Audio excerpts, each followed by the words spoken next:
What's up? It's Mike Sinclair. In my first video, my intro video, I talked about how I've had a bunch of different DJ equipment, having used lots of brands of different things, controllers, speakers, software, etc.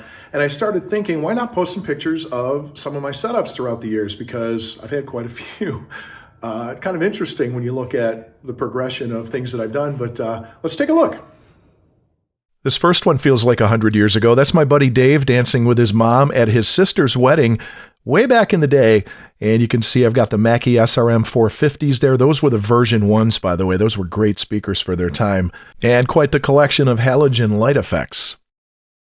This setup was quite a few years later. I've got the QSC K12s, along with an SKB case there with everything rack mounted, and still a pretty good collection of light effects. If you look closely in the middle, you might recognize that table, although it's covered with a scrim. That's the Fast Set DJ table I was using at one point for my setup. Went to a flight case, got some scrims to cover up the poles on the lights, trying to pretty things up a little bit. Got the Evox 12 speakers by RCF. Those are some fantastic speakers. And cut back on the lights a little bit. Here I went down to one light pole instead of two, one stand up the middle. Got the RCF Evox 8s there, I believe. I've had both. I think those are the 8s. Then went with the American DJ facade to kind of cover things up. It was at this point in my DJ career that two things happened. One, I wanted to shrink my footprint. I didn't want to take up too much space, and as you can tell from this, I succeeded. And another thing I did was lower my price ever so slightly. I think I knocked $100 or $150 off my total price and offered lights as a $150 add-on. And I learned real quick, at least in my neck of the woods, that couples didn't really care for the lights. I would say about 80% of them said, no, we're good without lights. Now, keep in mind, I live in an area where we have a lot of barn weddings, a lot of curfews, too. A lot of the counties up here require you to stop playing music at 10 o'clock. So most of my weddings end at 10. And as you know, in the summertime, we get maybe a half an hour of darkness. So the sun doesn't set till later.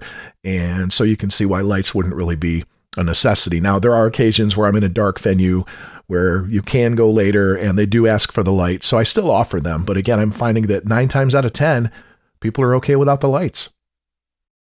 You'll notice I do not have my logos on my SubSafe covers. I had misplaced them at one point and ordered some new ones. Went ahead and just ordered plain black ones because I wanted to get them kind of quickly. This is one of my all-time favorite DJ booths. I love the look of this thing. Problem was, it's a little heavy. Not terribly so, but it had a little weight to it. And more importantly, it didn't fold down very easily. It had an awkward way of being put away. It was kind of cumbersome. So ended up getting rid of that and moving on to other things. But again, as you can see, in my never-ending quest for a smaller footprint, this system did not take up a ton of space.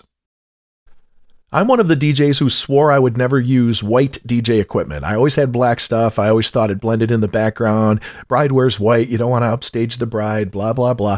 But I can't tell you how many brides and guests in general have complimented me on the white look all the time. Just, oh my God, your stuff looks so amazing. Now, I've got the Evolve 50s there. You notice I had the RCFs before. Which is a better speaker? I can't answer that question because they both have their pros and cons, and they're both amazing sounding speakers. I like the Evolves because I love how quick and easy they are to set up. I love being able to go with the two pieces and boom, you're pretty much done.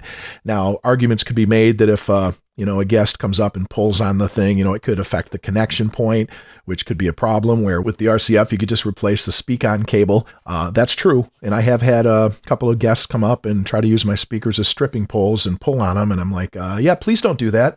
So there is that. I just love the way they sound. I love the DSP settings. And it's just a fabulous speaker. But again, so is the Evox. The booth in the middle, I liked that. It was pretty cool. I thought I was pretty much set with my look. I'm like, okay, this is it. I'm not going to change anything for a long, long time. And then a gentleman named Danny Max was like, yeah, hold my beer and watch this. So the DJ console I had with the lights on each side that I told you was a little bit difficult to fold up and haul around. I liked that booth a lot. It was one of my favorites. I liked the concept of having the lights flashing to the beat of the music in the booth itself because I had cut back on my actual dance floor lights. Well, I kind of wanted to get back into that, but I didn't want that particular booth. And then I saw this particular unit right here, this lovely, beautiful, amazing piece of ingenuity that Danny Max created called the Max Design DJ console. This is the Infinity L.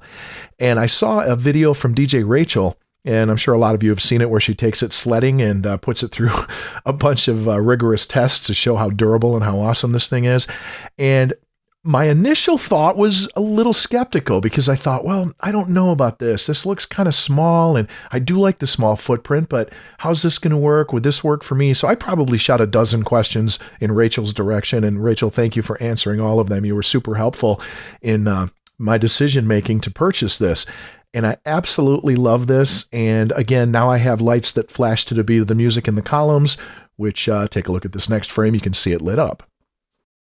This particular venue always provides a table for the DJ, even though I didn't really need one. But this is where I got the idea of, hey, why not have another table and be able to put some of your stuff underneath that table behind you? It just kind of cleans things up a little more. So I've opted to do that in my table talk video, which you can check out on YouTube. And here it is with a couple of different colored lights just to show the effect there. Now, I love this booth. I absolutely love it. The only thing that I would have designed differently would be that front would be covered up. You know what I mean? Instead of having the hole in the middle, I thought, man, if it just was covered completely, I could have some cables dangling in there. I could put a few things underneath there. It would still be out of the way and still look good. Well, right about the time I started having these thoughts, Danny Max releases the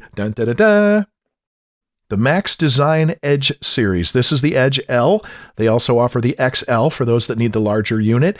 This is the greatest DJ console ever created in my mind. I love everything about it. This thing is fabulous. It breaks down easily.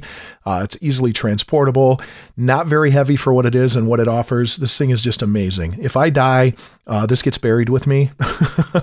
I will not sell it. I will not get rid of it. If I quit DJing in the next few years or whatever, I will probably set this up in my living room and still play around with it because it's awesome. So yeah, this is just unbelievable. Danny Max, kudos for coming up with a great product. I can't foresee ever replacing this unless it's with another Danny Max product that comes out later that somehow trumps this, which I don't see happening. But then again, when I had the Infinity, I couldn't see myself buying another booth either. And then the Edge came out and I went, yep, got to have it. What do you think? If you've got any old setup pictures that you want to share, put them in the comments below. Or if you have anything to say about any of my setups, feel free to throw comments at me, whether they're compliments or otherwise. Have a great day. Thanks so much for watching. Until next time, I'm Mike Sinclair. Now you hear me. Now you